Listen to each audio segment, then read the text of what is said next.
muito no plano espiritual. Muitas vezes, embora os ensinamentos que a doutrina espírita nos oferece, chegamos a pensar que o mundo espiritual é algo etéreo, fluido, sem nenhuma constituição material. Esse pensamento advém dos conceitos errôneos desta e de outras vidas que fazemos de outras religiões a respeito do céu. Vejamos alguns trechos sobre parto na espiritualidade. Ao fazer um atendimento juntamente com Oscar a uma senhora desencarnada que tentava libertar-se dos liames perispirituais, sem conseguir, debatendo-se muito angustiada, Miranda deu-se conta de que ela desencarnara em adiantado estado de gestação, mantendo junto a si a presença do espírito feto que se encontrava adormecido após a morte orgânica, todavia imantado ao corpo da mãe. Inseguro quanto ao que deveria fazer, solicitou a ajuda do mentor, que, ao constatar o quadro, sugeriu que deveriam primeiramente adormecer a gestante para depois realizar o parto. A cena que se segue bem que poderia ser denominada de parto espiritual. Com a palavra, o amigo Miranda, Dr. Charles, pediu a Ana que atendesse ao filhinho, enquanto ele aplicava recursos especiais na área do chakra coronário do pequeno, diluindo a energia densa que se foi alterando, mudando de tonalidade e de formato até diluir-se, como um fio que se esgarça, sendo separadas totalmente as fibras de energia que os uniam. Nesses comenos, observamos que a gestante movimentou-se, embora adormecida, e expeliu uma espessa massa informe, como se fora o parto. Logo nos damos conta de que se tratava da condensação mental de ambos, filho e genitora, acumulada no útero, em cujo claustro desenvolvia-se a gestação. A partir desse momento, o seu sono tornou-se tranquilo, sendo encaminhado por Ana para uma das áreas especiais e dali seria levado para uma comunidade infantil. Vários aspectos desse caso merecem algumas reflexões. Pessoalmente, sempre me comoveram as desencarnações violentas e traumáticas de mulheres em gestação. Ficava a conjectura qual seria o atendimento à gestante e ao espírito a ela ligado, no processo reencarnatório que não chegara a termo. Perguntava-me como ficaria esses espíritos passando por essa experiência dolorosa. Sentiriam a própria morte e daquela que lhe seria mãe? E em relação a esta, por sua vez, passaria igualmente por esse mesmo processo? Como se daria o desligamento entre ambos? As indagações ficavam sem respostas, porém, muitas suposições ocorriam aos estudiosos dessa área, todos buscando as explicações sempre elucidativas da doutrina espírita e dentro da lógica notável a que nos habituamos. Ao mesmo tempo, aguardávamos as orientações dos benfeitores espirituais, sempre trazendo elucidações avançadas diante do tempo. Eis que o próprio Manuel Filomeno de Miranda traz a lume uma excelente obra, Painéis da Obsessão, em 1983, de sua autoria espiritual, em que relata um fato extraordinário, que eu denominei de cesariana realizada no plano espiritual. Devido exatamente a esse caso, escrevi um artigo com esse título, publicado na revista O Médium, de Juiz de Fora, no bimestre de março-abril, em 1985. Embora existam diferença entre as duas ocorrências, a da gestante desencarnada pelo tsunami, transição planetária, e a que está no livro citado acima, existem pontos semelhantes que, sobretudo, atestam a misericórdia divina que atende a todas as criaturas, conforme seus méritos, suas necessidades, ao arbítrio das leis divinas, para que os leitores e leitoras se instruam com o caso em pauta. Transcrevo aqui os pontos principais, conforme meu artigo. O autor narra, pois, no livro Painéis da Obsessão, acima citado, no capítulo 16, a desencarnação de uma senhora em adiantado estado de gravidez, em um desastre provocado por obsessores. A cena é chocante, como chocantes são os acontecimentos do passado que culminaram na sua morte e na morte do filhinho na presente encarnação. Miranda relata o atendimento e o socorro espiritual que receberam. Embora não fosse possível evitar ou desviar o curso da trama dos obsessores, em razão dos débitos passados e do comportamento do presente, mãe e filho tiveram a proteção espiritual que fizeram por merecer. A gestante, sem se dar conta do desastre, após ser liberada juntamente como filhinho dos liames carnais, passou a sentir dores, sendo então conduzida para o centro cirúrgico de um hospital na esfera extrafísica. Adormecida, foi submetida a uma cesariana, tal qual conhecemos na Terra, e o recém-nascido foi colocado no leito ao seu lado.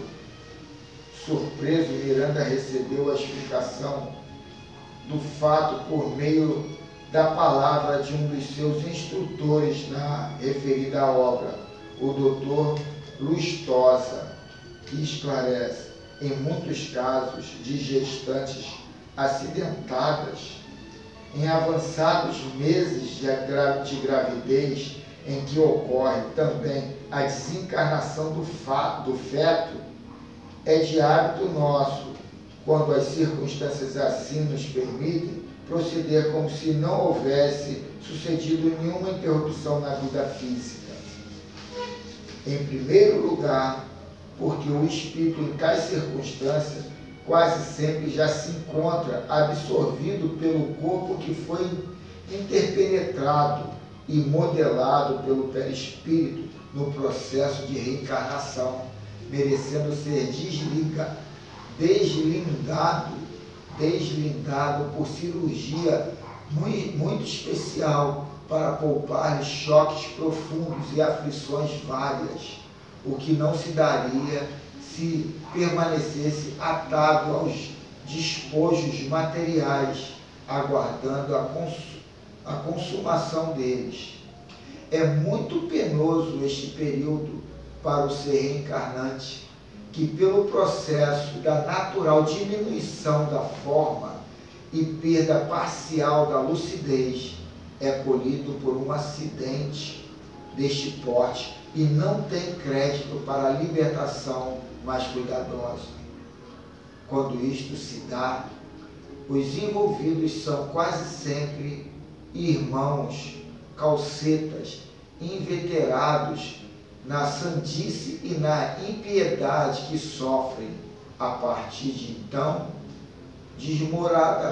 demoradamente as consequências das torpezas que os arrojam, e esses lôgravos, sítios de tormentos demorados.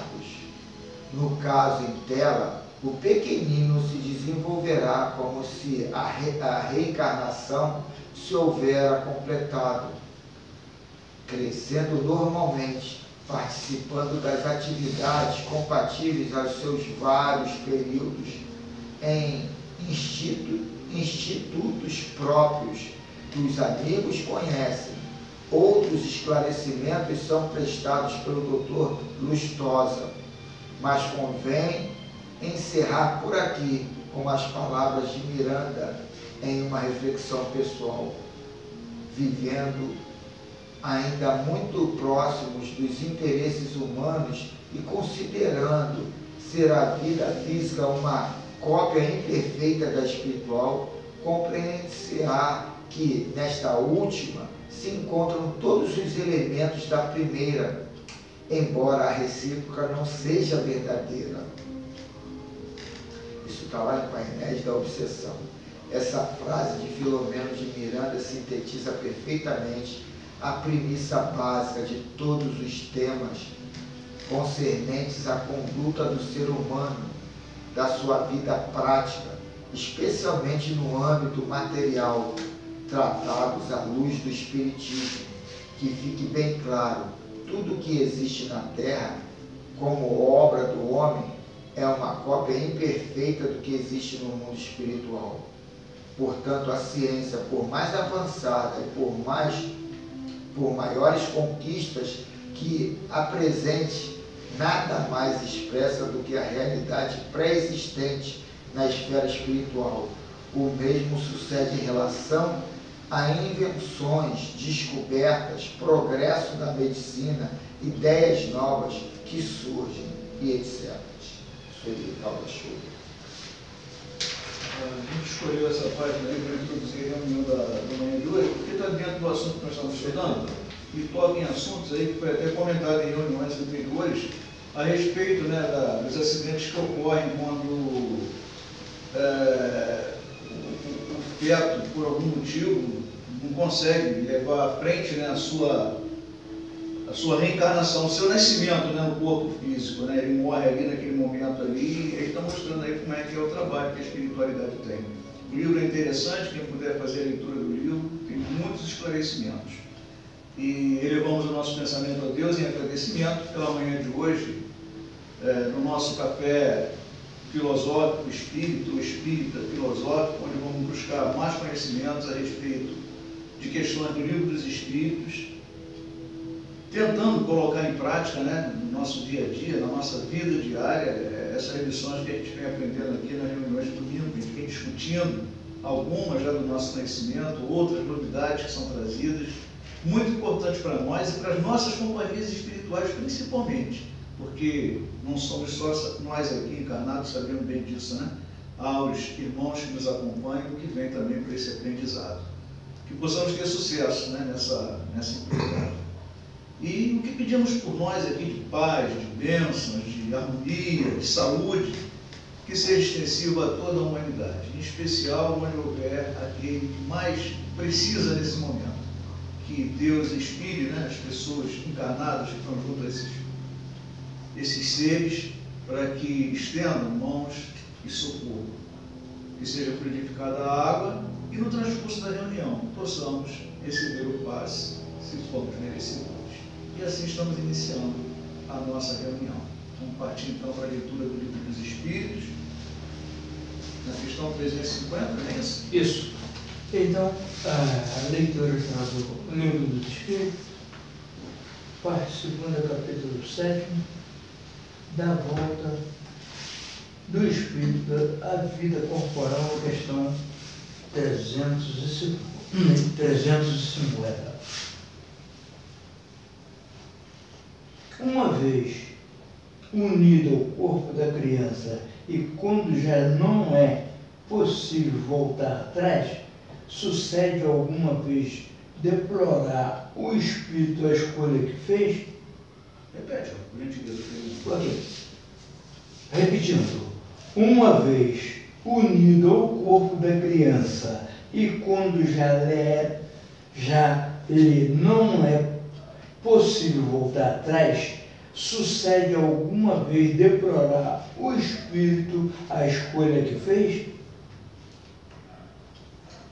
Pergunta-se como o homem se queixa da vida que tem. Se deseja que outra fosse ela, sim. Se arrepende da escolha que fez, não, pois não sabe ter sido sua a escolha. Melhor falando, vou repetindo, pois não sabe ter sido sua a escolha.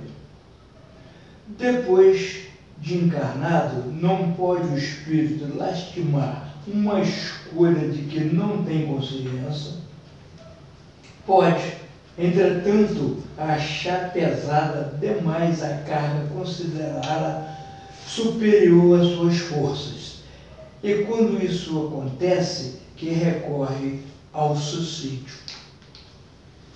Uma pergunta com várias outras. A gente tem que entender, essa leitura foi muito legal para a gente consolidar que não tem milagres, não tem mágica, a coisa é construída toda numa realidade comportamental e que quando você vem para o mundo físico, as coisas aqui são mais consolidadas, mais materializadas, mas do lado de lá, o tratamento, o desenvolvimento é análogo, é parecido, né? E mostra aí que não tem nenhum desvio. Por que quando o homem ele fala? Porque quando criança você ainda não questiona, você ainda não filosofa por nada, você ainda não tem noção de coisa nenhuma, você ainda está criando mecanismo para sedimentar uma forma plausível, criar um código de pensamento, de conduta, de interação racional. E aí, por isso ele coloca, quando o homem você já está mais amadurecido, mais conhecedor do mundo que vive e das projeções que procura, e você não tem consciência de que você escolheu, de que você pediu, que você aceitou. Então ele fala quando o homem. E aí a gente vai ver quantas vezes a gente reclama da vida, quantas vezes a gente não pede. Eu não sei se aí falou no final, aí ele chega ao suicídio, pede, falou não, no final sim. Então, aí o derradeiro é esse suicídio, que a gente acha que é um ponto final, que não é ponto final. Isso faz lembrar um pensamento do Schopenhauer, que é um filósofo que foi o mestre lá de Nietzsche, né? Você lê ele, você acha ele, o cara é muito inteligente, mas ele é muito inteligente numa consciência materialista, né? Ele é muito inteligente sem esse outro lado da vida, sem esse conhecimento. Aí você entra, ele faz uma analogia que a vida é parecida a um pêndulo. E os extremos do pêndulo, sofrimento e o tédio. A felicidade é um momento de transição entre um e o outro. O sofrimento entre o desejo de ter, de conquistar, e o tédio depois que conquistou. E hoje, nessa vida, nesse mundo líquido, né, que alguns filósofos colocam, isso está muito mais constante, muito mais acelerado nesse pêndulo. Hoje você quer uma comida, está com dinheiro no bolso, pega um aplicativo e tudo. Relacionamento, você abre lá um site de relacionamento, vê lá, porra, isso é bonitão, isso aqui é gostosona, então vai lá e tal. Olha, mas só fala besteira, ela deleta e tal. Pronto, tu escolhe até a parceira, tudo é muito automático, muito rápido. Então, esse lado do sofrimento e do tédio é muito mais acelerado. E a gente vai compreender nisso, numa visão materialista, Schopenhauer estava certo. cada vez está se consolidando mais. As pessoas estão trabalhando, estão fazendo a sua terapia de depressão com dinheiro no bolso e tudo no shopping. Está se fechando uma livraria e abrindo 4, 5 farmácias. Então, quer dizer, você vê que no conceito de Schopenhauer, onde está a grande maioria? No conceito do Cristo ou no conceito do Schopenhauer? Então a gente tem que entender isso tudo. Ontem o estudo do silêncio veio mostrar isso, que a gente não consegue se autoconhecer e não consegue dar o valor na simplicidade. O contrário da vida não é a morte. O contrário da morte é o nascimento. A vida é eterna. E nascimento e morte são transformações, situações, caminhos da vida. Então a gente tem que entender essa coisa única, porque a gente vive nessa dualidade, sofrimento e tédio. E o conhecimento da doutrina espírita vem nos facilitar sair desse círculo vicioso de Nietzsche e Schopenhauer, muito inteligente, do terror psicológico, da gente chegar e falar, pô, melhor é o suicídio mesmo. Vai ler esse livro sem base? Que merda que dá. Mas vamos agora ver aqui a posição do Miramês a respeito da pergunta 350. Deplorando a escolha.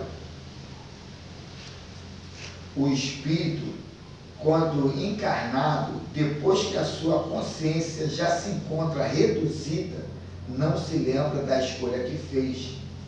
Entra em um estado de depressão e em seu coração não vibra a fé. Quantos não têm ouvidos, principalmente na época atual, a juventude dizer que não pediu para nascer em tais ou quais circunstâncias? Deixa eu dar uma paradinha aqui, para eu limpar meu óculos, que eu acho que no que eu falei eu passei muito aqui, está muito turvo. Melhorou bastante. É a revolta de estar preso na matéria, pois o espírito não se lembra de que foi ele mesmo quem escolheu aquele tipo de provas. E quando não foi ele, foi a lei que assim determinou, pela força que possui.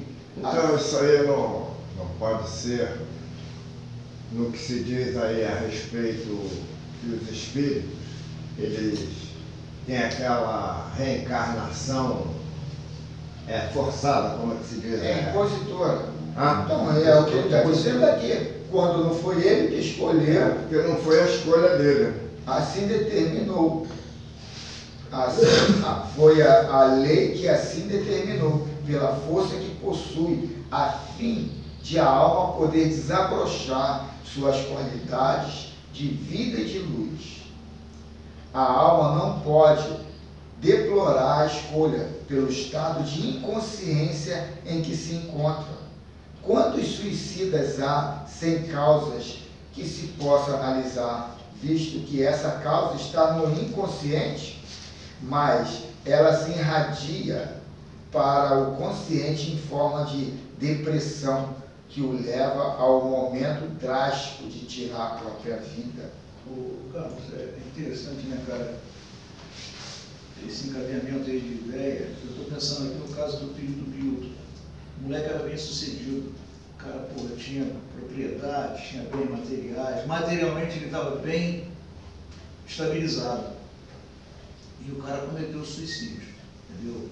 O motivo, um comenta uma coisa, outro comenta outra, mas, na verdade, não teria um motivo, assim, aparente para fazer aquilo ali. E com isso, o que aconteceu? O Milton também caiu na depressão. Interessante que eu imaginava que a mãe desse rapaz é que sofreu mais. Ela não, ela está bem tranquila, bem equilibrada, entendeu? Perdeu o filho, perdeu o marido e está tocando a vida dela. Ela é médium e participativa, ela está sempre ali, responsável. Aí você vê como é que a coisa... A gente tem que, o autoconhecimento tem que partir disso. Será que eu sou, não é um verniz social? Não é uma brincadeira? Muitos artistas, muitos músicos se colocam nomes fictícios como apresentação para a plateia, para a massa. E muitos deles colocam a vida fictícia, que é o artista, muito legal, que seria o sonho dele, é o personagem do sonho dele. E a vida pessoal, você vai ver o do Legião Urbana, vai se suicida. Aí você fala, pô, o cara estava no auge, estava aí, todo mundo adorava o cara, mas a gente não conhecia a vida pessoal dele, a pessoa física, a pessoa que existe mesmo ali. Então isso tem no mundo religioso, no mundo artístico, em qualquer situação, existe o deprimido que esqueceu de trabalhar o autoconhecimento, né? Isso já é, como está dizendo aqui, atávico, né? Não vem à toa. A doutrina dos espíritos, que é o mesmo Jesus voltando para a humanidade, abre os braços a toda a humanidade em sofrimento, não somente consolando, porém levando e dando educação a todas as criaturas de Deus. É o Consolador prometido por aquele que pode prometer, porque ele é a vida, o caminho e a verdade. Sabemos, e muitos homens são conscientes disso, que a vida na carne é como uma prisão, cárcere este que limpa as mazelas da alma e mostra a ela as claridades maiores no desabrochar dos seus próprios talentos. Se passamos por duras provas, não desdenhamos a vida que levamos, seguremo-nos na fé e movimentamos as mãos no bem comum, para que esse bem possa nos levar à tranquilidade de consciência. Procuremos o amor em todas as suas modalidades de expressão, pois ele virá de Deus pelos canais do Cristo para nos salvar das depressões e da ignorância. Firmemo-nos na lei das vidas sucessivas, que por elas podemos conhecer a bondade de Deus. Firmemo-nos na comunicação dos espíritos com os homens, que por esse intermédio notaremos que ninguém morre e que a vida continua em todas as direções. Firmemo-nos no amor e na caridade, que desse modo encontraremos a paz no coração e todas as diretrizes que nos levam à harmonia eterna. Quer dizer, é muito difícil ser espírita na concepção total da palavra, né? É muito mais fácil você levantar a mão e falar, eu acredito, eu aceito, e estou livre. Então, coloca-se essa forma simplista, e a gente muitas das vezes até vai condenar aqui e ali, mas é o princípio das coisas, né? É um iniciar, é a gente dar um crédito ao que a gente não acredita na realidade. E vamos de forma meio descompromissada e vou pagar para ver, vamos ver onde vai dar isso. Mas se não trabalhar a autoiluminação, vai de novo entrar no tédio, e o suicídio é o caminho mais lógico. Ciclo vicioso. Ajudemos-nos no que pudermos a quem ainda dorme na inconsciência, e não usemos o nome do Senhor em vão, sem saber diretamente dos seus desígnios. Lembremos de que Jesus é o nosso pastor, e nunca calhadas. sem o amparo daquele que é a verdadeira vida. Não queiramos que a nossa vida seja outra. Ele é o que deve ser, o de que precisamos. A nossa felicidade se encontra nas linhas do nosso desempenho nesta vida. Procuremos a tranquilidade nas mínimas coisas. Não pensamos no mal, nem falamos nele, porque tudo o que pensamos e falamos entra em nosso caminho, vindo ao nosso encontro. A vida nos responde com o que sintonizamos para encontrar. Esta é a lei do pedir e obtereis. Levar a vida na simplicidade, né? Foi o que ele falou mais ou menos ali atrás, né? Coríntios, né? Eu lembro de ontem. E essa simplicidade é uma questão de sensibilidade, não é tão simples assim, usar a roupa mais ralé que tiver, ter a vida mais braba, menos custosa que tiver. A simplicidade pode ser também na riqueza material.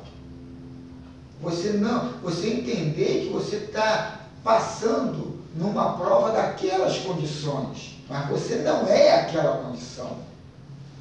Eu tenho admiração por uma mulher, até citei para João ontem o caso, né? Ele ouviu o meu, e não sei se Terreiro também, foi até um vídeo que ele mandou para mim, da Fernanda Montenegro, ela falando, porque estão querendo acabar com o colégio Pedro II, então ela faz todo um discurso ali, mas não é só por isso não, é pela forma dela se dirigir às pessoas. Eu acho ela de uma simplicidade, de uma... Não, com certeza. Sabe, um jeito assim que te convence na fala dela, a mim, ela me convence na fala dela. Então acho que é mais ou menos por aí, né? Uma mulher que tem uma posição, uma artista super considerada, né? Uma estrela, né? E no entanto, pô, cara, é uma estrela que brilha aqui na Terra, né? Ela sabe usar a humildade de uma forma acima da média, e ela entende que todo o proceder, o atuar, o personagem Fernanda Montenegro respalda aquela humildade, sem ela precisar impor desse canal mais impositor, né? Sabe com quem tu está falando? Sabe com quem você está de frente?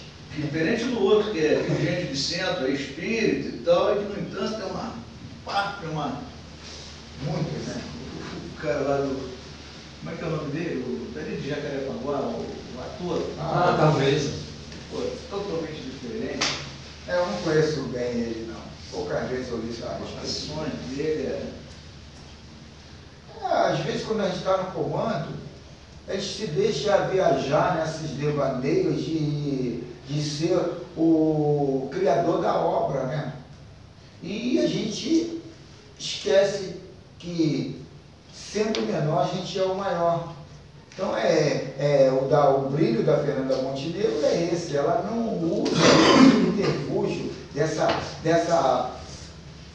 consolidação já conhecida, mas deixa como carta na manga. Não precisa usar. É uma forma inteligente de você persuadir, porque as pessoas ficam assim, pô, ela vai usar, não usou.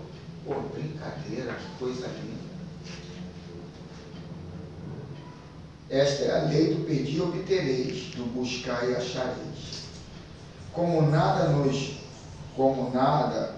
revoltamos, pois Deus está em tudo e nos mostra, pela nossa compreensão, a luz que pode desabrochar por dentro de cada criatura, subindo o seu calvário, mesmo que seja pregado na cruz pelos problemas inúmeros. O Espírito é imortal. A glória surgirá no mundo de sua consciência e o Cristo recompensará. Que assim seja. Esse finalzinho aqui mostra uma ferramenta que a gente pode usar na hora da depressão, que o problema é que a gente se fecha, a gente se compraz na depressão, a gente goza por estar deprimido. E a gente não usa essa ferramenta, que somos imortais. Isso tudo é uma fase. Isso tudo aqui vai depois me trazer um aprendizado de que o nada e o tudo são uma coisa só. Eu não tenho que ter medo do nada por causa da solidão. E eu não tenho que ter medo do tudo por causa da responsabilidade. É eu entendendo essa simplicidade no desatar das coisas que vai me trazer esse brilho de humildade por trabalhar de uma forma simples. É claro, porque é o seguinte, falar aí da luz, né? E a gente, cada um de nós tem tanta luz dentro da gente, tanta luz, todos nós temos, né? Isso aí não é de um só não. E você vê nos momentos que você tem aquele arrobo de cristão, né? Por pior que seja a pessoa, quem que nunca fez um bem para alguém? Né? Então por que aquilo ali não se torna maior? Por que a gente deixa ofuscar? Pelo orgulho, pela vaidade, né? Aquela coisa de você chegar, pedir uma desculpa, de você estender a mão, coisa que é inteligente, cara. É muito mais fácil. Você acha que aquilo ali é uma humilhação, mas eu acho que é muito mais fácil um pedido de desculpa e um estender de mão sincero para você ter mais pessoas junto de você, vibrando contigo, querendo o teu bem, do que tu criar um obstáculo, criar problema. Então essa luz, isso aí eu estou falando de uma coisa, mas isso aí você pode generalizar na tua profissão, né? Por que você às vezes esconde um conhecimento? Por que você não passa aquilo para adiante? Porque quanto mais pessoas souberem fazer coisas boas, melhor. Então é essa luz que a gente prende dentro da gente, por orgulho, por vaidade, por uma série de situações, né, que a gente já traz dentro da gente, né? Eu trouxe um livrinho aqui, Atitude, Renovando Atitudes. Eu trouxe uma mensagem que às vezes a gente como foi a leitura toda, né? Ih, cara, não é aqui não, peraí, eu tirei da tá aqui. E só para terminar aqui, às vezes, cara, por vaidade tola, por bobagem, por... Não, mas tudo é o ego gritando, né? O ego é exatamente isso, uma infantilidade de uma autoafirmação. Você não se reconhece, mas você quer sobrepor. Você quer impor que você manda, que você faz, que você é o criador da obra. Mas você não precisa disso porque você é. Você é o criador da sua obra. Você nunca vai ser o criador da obra dos outros. Você vai trazer indicações, apontamentos, situações, mas sempre quem vai assinar a criação da obra do outro é o outro, não é você. Então, quando a gente entende esse lado do artista, que eu sou o artista da minha obra, e que essa obra vai ser bela ou bonita, vai depender de mim, e só quem vai usufruir isso sou eu. Agora, quando eu desprezo essa autoaceitação e dou valor a uma aceitação externa, eu me diminuo, eu dou asas para o ego tomar conta, a vaidade. Recentemente, né, a gente observa, eu não sei qual foi o contexto ali, como é que foi a situação, mas analisando assim de fora, você imagina um camarada pegar um cargo de papa, igual o alemão pegou lá, e o cara ter vamos dizer assim, a coragem de renunciar e deixar o outro assumir. Na ocasião, ele está doente e tal, conversa, porque ele está vivo até hoje. Há quantos anos ele já tem o novo papo, entendeu? Alguma coisa muito séria aconteceu ali. E eu acho que ele teve a hombridade de dizer, não, eu não tenho a capacidade de tocar à frente. Foi e cedeu para o outro. Então são situações assim, né? Também eu não sei se com o médico... Ele tinha que cortar muita cabeça, ele não tinha... Olhando de fora, analisando de fora, o que eu vejo é o seguinte, que ele foi corajoso. O Vaticano não consegue ser mais político do que aqui no Brasil, cara. Não, sim, eu estou dizendo, a pessoa, o homem, assim, né, tomar essa decisão, pô, cara, eu já vi dentro de centro espírita médico tem inveja do outro, médico, dentro de um centro espírita, onde você lê o livro dos espíritos, o evangelho, isso está de bobagem, coisa tola. Aí entra logo o argentino, né? Então, aqui do livro Renovando Atitudes, psicografado pelo Francisco do Espírito Santo Neto e ditado pelo Hamed. Comprei um volume desse para você. Desse aqui? Tu vai começar a ler Ramatiz, Hamed. Isso aí, eles são demais. Ele passa uma lógica, uma realidade que está na nossa cara, mas a gente não consegue ler, né? Eu não merecia o título. Isso aí é alusivo ao Evangelho, capítulo 5, item 3. Esse capítulo 5, do item 3 até o item 20, do capítulo 5 todo, mostra muito esse lado, sabe? De autoconhecimento das realidades espirituais. É muito interessante, ainda mais essa parte que a gente está lendo do livro dos Espíritos. Então vamos lá, eu vou ler esse trechinho aqui do Evangelho, que ele colocou aqui. Porque uns nascem na miséria e outros na opulência, sem nada terem feito para justificar essa posição. Porque para uns nada dá certo, enquanto que para outros tudo parece sorrir. As vicissitudes da vida têm, pois, uma causa, e uma vez que Deus é justo, essa causa deve ser justa, eis do que cada um deve compenetrar-se bem. E agora vamos à dissertação do Hamed. Assumir total responsabilidade por todas as coisas que acontecem em nossa vida, incluindo sentimentos e emoções, é um passo decisivo na direção à nossa maturidade e crescimento interior. A tendência em acusar a vida, as pessoas, a sociedade, o mundo, enfim, é tão antiga quanto o gênero humano. E muitos de nós crescemos aprendendo a raciocinar assim, censurando todos e tudo, nunca examinando nosso próprio comportamento, que na verdade decide a vida em nós e fora de nós. A culpa é do capeta, né, mano? E o capeta sou eu, e aí? Quando olhar no espelho e ver lá, assimilamos o mito do vitimismo nas mais remotas religiões politeístas, vivenciadas por todos nós durante as várias encarnações.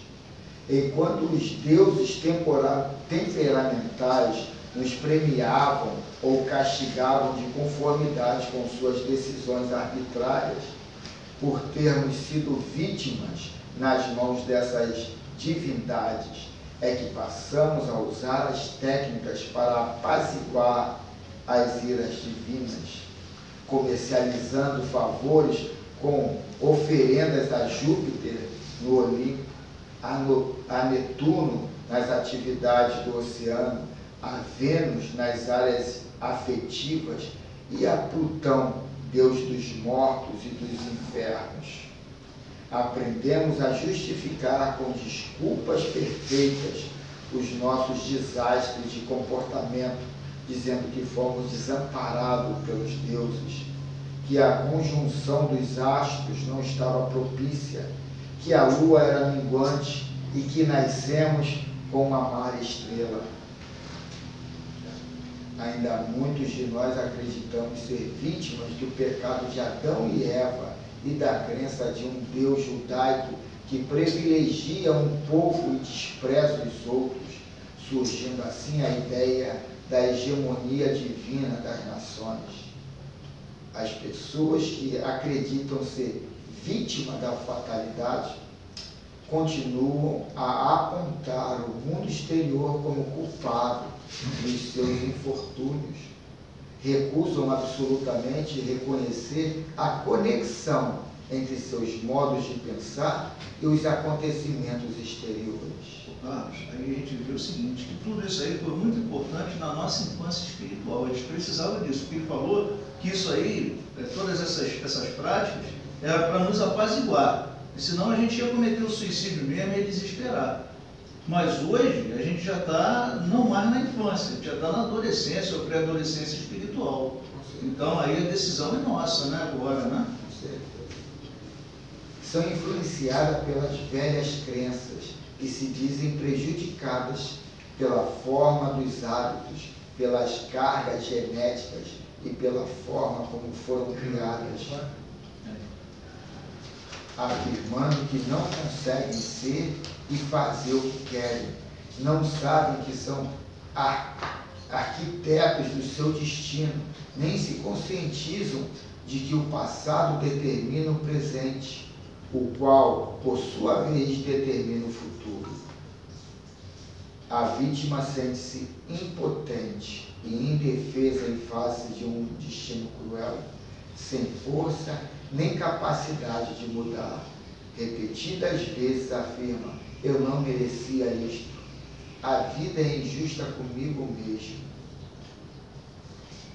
Nunca lhe ocorrendo, porém, que o seu jeito de ser é que materializa pessoas e situações em sua volta. Defendem seus gestos e atitudes infelizes, dizendo: meus problemas são causados por meu lar, os outros sempre se comportam desta forma comigo. Desconhecem que as causas dos problemas somos nós e que, ao renascermos, atraímos esse lar para aprendermos a resolver nossos conflitos. São os nossos comportamentos interiores que modificam o comportamento dos outros para conosco. Se somos, pois, constantemente maltratados, é porque estamos constantemente nos maltratando ou maltratando alguém. Ninguém pode fazer-nos agir ou sentir de determinada maneira sem a nossa permissão. Outras pessoas ou situações poderão estimular-nos a ter certas reações, mas somente nós mesmos determinaremos quais serão e como serão essas reações. Aí, Carlos, esse finalzinho, essa última frase que você deu aí, como é que ela é importante, né? Às vezes até eu gostaria que realmente a culpa fosse do outro. Falando dentro de casa, né? Ali do meu dia a dia ali, né? Seria até legal, né? Que a culpa fosse de Denilson, de Mônica, de Roberta. Mas, cara, o problema do espiritismo é esse, que joga nas suas costas uma carga de responsabilidade tão grande que você não consegue culpar mais o outro. Você vê que a realidade é essa. Eu que tenho que ter essa atitude, essa ação, eu que tenho que mudar, não é o outro. Eu tenho que entender isso aí, botar isso na minha cabeça. Isso aí a gente tem que procurar consolidar essa certeza para isso entrar no automático, né? Com certeza. E as discussões acontecem em qualquer lugar, por a gente ainda não estar consolidado nessa certeza, nessa verdade. As forças pelas quais reagimos foram moldadas pelas experiências em várias vidas e sedimentadas pelas forças de nossas crenças interiores, mensagens gravadas em nossa alma. Portanto, precisamos assumir o comando de nossa vida e sair do posicionamento infantil de criaturas mimadas e frágeis que reclamam e se colocam como vítimas do destino. Está faltando a Tânia aqui, né? Deixa a Tânia quieta lá. Admitir, não que é só para ela, mas ela é parte da família aqui, né? Vamos suavizar a situação. Admitir a real responsabilidade por nossos atos e atitudes é aceitar a nossa realidade de vida, as metas que alteram a sina de nossa experiência. Ele finaliza assim: em vez de atribuirmos aos outros e aos mundos nossas derrotas e fracassos, lembremos de que as vicissitudes, as necessidades da vida têm, pois, uma causa. E uma vez que Deus é justo, essa causa deve ser justa. Depende de nós, né? Sabermos ou definir isso. Não, o livro é fantástico, é fora de série, entendeu? A gente tem que dar mais atenção a essa literatura do Ramatiz e né, dos espíritos que atuam junto a ele aí. Essa leitura aí, sabe quantas vezes eu já li? Umas 10, 20. E ainda não consolidei quase nada. Isso, cara, a coisa não é fácil não. Alguém quer colocar alguma coisa mais aí? Elei, Elfo, tranquilo, Júnior, mulher? Não. Ele tá aqui à toa, gente. O que você está aqui? Tá tudo bem, eu estou acompanhando a coisa que vem ao encontro daquilo que eu também pretendo e gosto de planejar, né? Então, as coisas estão dentro de uma base lógica, não tem outra alternativa. Então, é espiritual, dá para entender, mas não tem muito o que dizer, porque acho que já foi tudo Então, claro, né? Então, bem esclarecido. Tá bom, gente. Então, vamos tirar aquele minutinho que a gente sempre tira aqui, né? Para nossa mentalização, para esse pedido do passe, né? Que cada um possa fazer a sua rogativa, a espiritualidade, sem não nos esquecermos, sem deixarmos de lembrar dos nossos irmãos, né?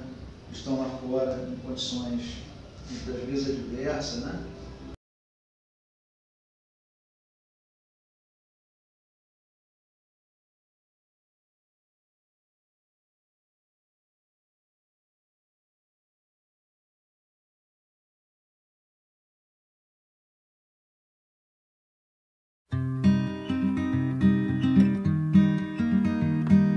Quem você realmente é? Essa não é uma pergunta simples de se fazer, muito menos uma resposta fácil de se entregar. Eu não sei se você já parou para pensar sobre isso, mas se eu pudesse sugerir um caminho para essa resposta em uma única palavra, eu diria: silêncio. Sabe o que é encontrado no silêncio? Você. O silêncio é a maneira mais simples de se conectar com o momento presente, o agora. E o agora é inseparável da pessoa que você é em um nível mais profundo. Muitas coisas podem ser importantes na vida, mas apenas uma delas tem importância absoluta. Pode até parecer importante vencer ou fracassar aos olhos dos outros, e isso realmente acaba influenciando a sua vida. Mas na verdade, tudo não passa de rótulos e máscaras. Tudo isso tem importância relativa, mas não absoluta. Existe algo mais importante do que qualquer outra coisa, e isso é encontrar a essência do que você é. Para além do corpo, das roupas, dos rótulos e das máscaras, e toda essa entidade de curta duração que traz a noção personalizada do eu. Você não encontra a paz reorganizando os fatos da sua vida, mas sim descobrindo quem você realmente é no nível mais profundo. E nessa busca existem pontos de mudança, e toda essa transformação pode ser dolorosa. Por isso existem momentos de sofrimento. Mas será que o sofrimento é realmente necessário? Bom, sim e não. Se você não tivesse sofrido tudo o que sofreu, não teria profundidade como ser humano. Não teria humildade nem compaixão. Não estaria assistindo esse vídeo agora. O sofrimento rompe a casca do ego e promove uma abertura até atingir um ponto em que cumpre a sua função.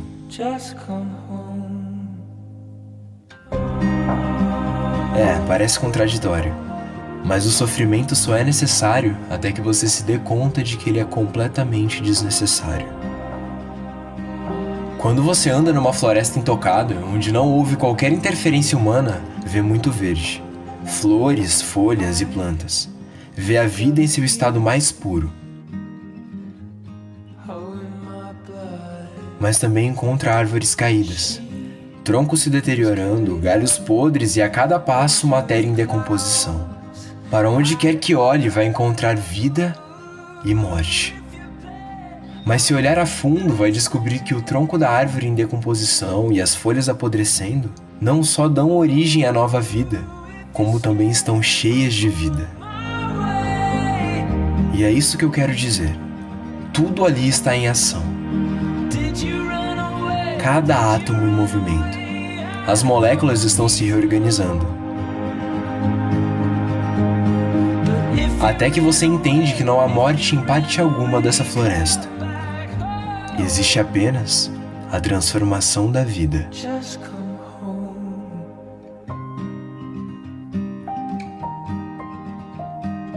O ponto que eu quero chegar é que a morte nunca foi o contrário da vida. A vida não tem oposto. O oposto da morte é o nascimento. A vida é eterna.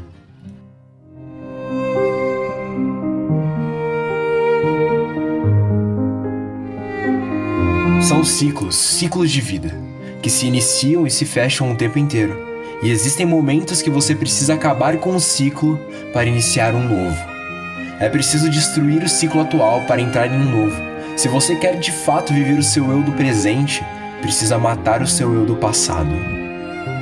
E por isso que existe o sofrimento. As pessoas sofrem porque algo está acabando, e isso dói. Mas se esquecem do mais importante. Quando algo está acabando, significa que naquele mesmo momento algo bom acaba de nascer.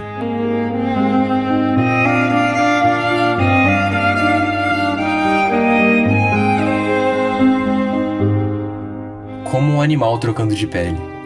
Aquela transição, por mais que seja dolorosa e desconfortável, se mostra necessária. Faz com que ele renasça ainda mais forte.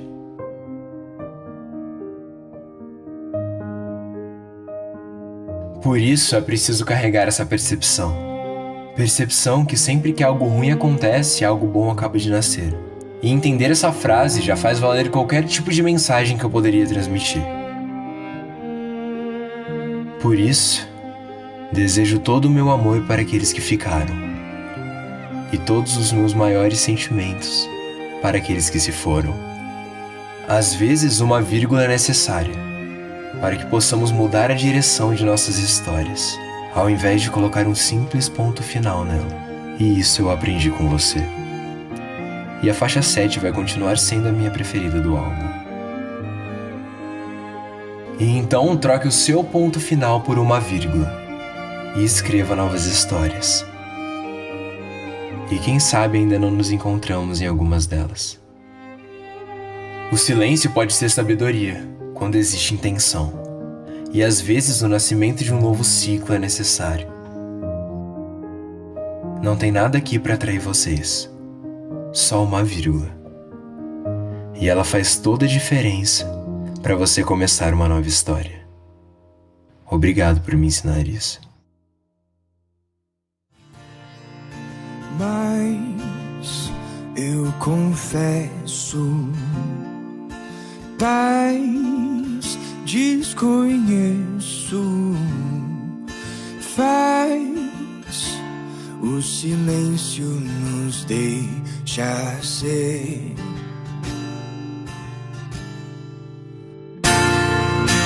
Faz tanto tempo, mas o silêncio vai me levar pra um lugar melhor.